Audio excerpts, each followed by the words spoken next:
কি বার করছো মা? এই যে ঝিঙে। এত ঝিঙে? হ্যাঁ, কি করবে? ঝিঙেটা হচ্ছে একটু অন্যভাবে রান্না করব। অন্যরকম ভাবে? বাহ, তাহলে বন্ধুদের সাথেও শেয়ার করে দাও। হ্যাঁ, তাহলে রেসিপিটা তোমাদের সাথে শেয়ার করি।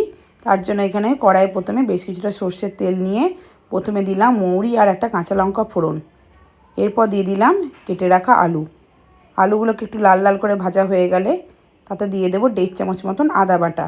আদাটা সামান্য কষিয়ে নিয়ে একটু বড় বড় করে কেটে রাখা ঝিঙেগুলো এর মধ্যে দিয়ে দেব। ঝিঙে দিয়ে সামান্য নেড়ে নেব। অন্যদিকে নিয়ে নিয়েছি 1 চামচ মৌরি, 1 চামচ পোস্ত আর 1 চামচ তিল।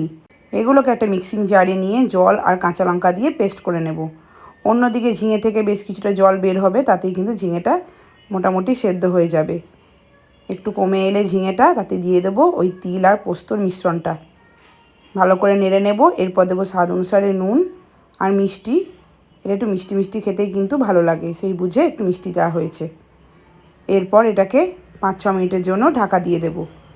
ঢাকা খুলে 1 পলা সর্ষের তেল ছড়িয়ে নামিয়ে নিলেই তৈরি হয়ে যাবে ঝিঙের এই রেসিপিটা। খেতে কিন্তু খুবই ভালো লাগে, আর এটা কিন্তু একটু মাখা মাখা এরকম হবে। কেমন লাগলো তোমরা জানিও।